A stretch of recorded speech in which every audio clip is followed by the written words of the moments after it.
Your phone buzzes. You already know it's bad before you look. Minus sign. Right there in front of your balance. $4. That's it.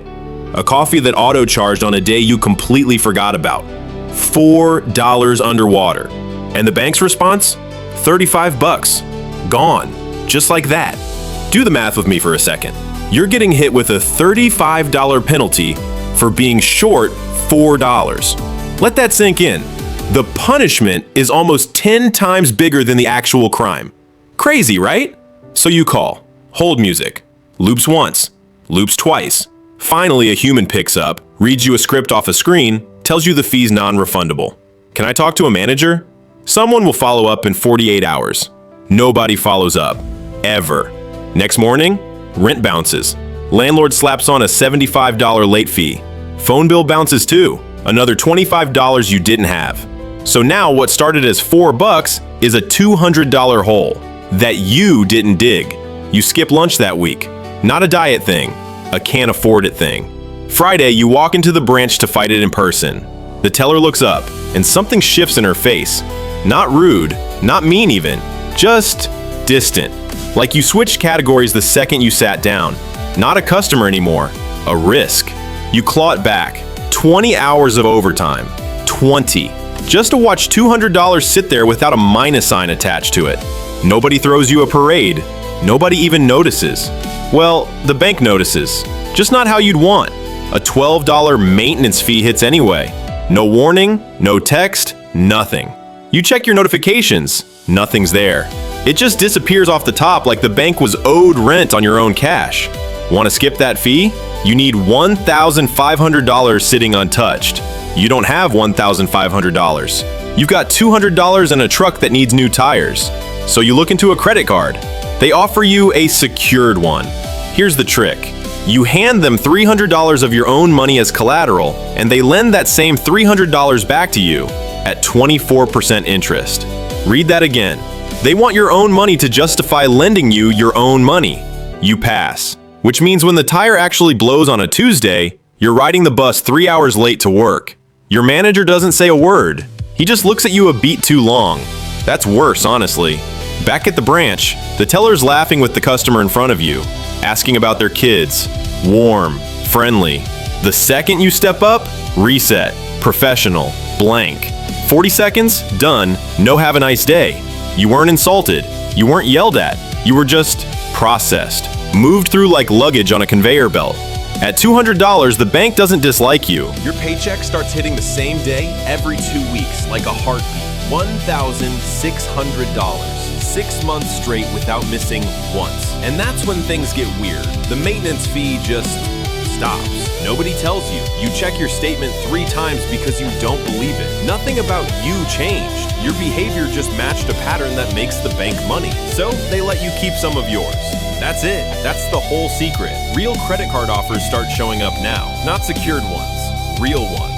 $2,000 limit, 22% interest, your name printed in shiny foil like you're somebody all of a sudden. You apply, 90 seconds, approved. The same bank that ignored your calls at $200 just said yes before you even finished reading the terms. Walk into that branch again. Teller says good morning before you reach the counter. Not warm, not cold, right in the middle. You need $5,000 for car repairs. 48 hours later, approved, 11% interest. Not great, not terrible. For once, the system worked the way the commercials always promised. Here's the part nobody tells you. The bank was never judging your character. It was reading your account like a spreadsheet. And at $2,000, that spreadsheet started looking profitable. You're not invisible anymore. You're not respected either. You're a line item. You open the app. Your credit limit jumped. $4,000 to $9,500. Didn't ask for it. Nobody asked you. Then your phone rings. Not a robot. An actual person. Says his name twice, gives you a direct line, asks about your goals, your timeline, your savings. Let that land for a second. This is the same bank that put you on hold for 40 minutes when you were negative $4. Now they're calling you, unprompted. On a Tuesday, you go car shopping.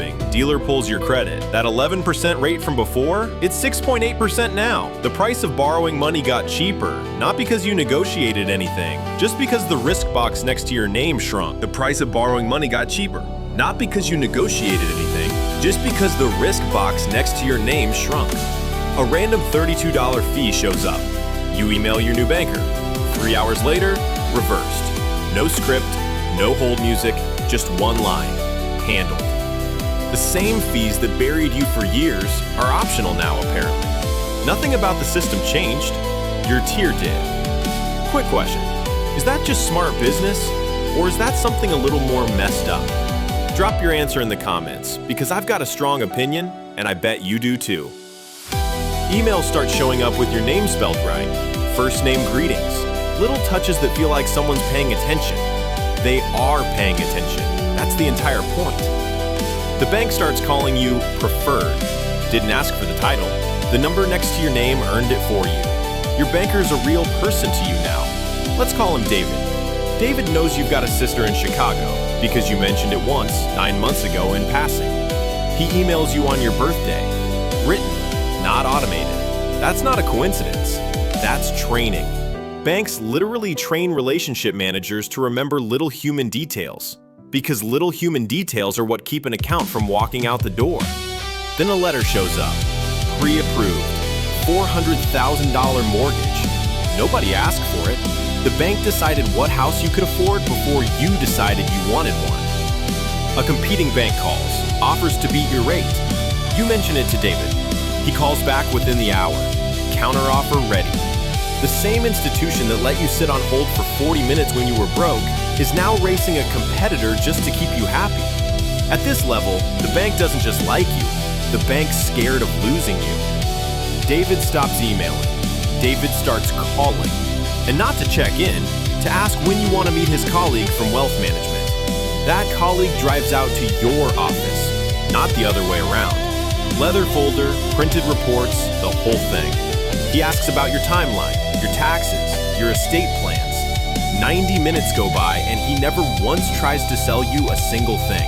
The selling already happened. You just didn't clock it. A wire transfer freezes.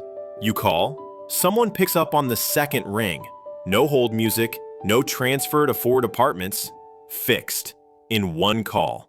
The same problem back at $2,000 would have eaten your whole lunch break. Then the bank invites you to dinner.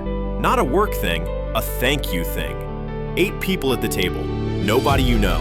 A speaker gives a little talk. You're looking out over the city from an angle you've genuinely never seen before. And the whole night, nobody says a single word about money. Money's the table everyone's sitting at. It's just not the topic anymore. You're not a customer here, you're an asset. And somebody's job depends on protecting you. Private banking. Sounds like wealth management. It's not the same animal at all. Wealth management is a service. Private banking is a relationship. And relationships, they don't follow the rule book. They rewrite it.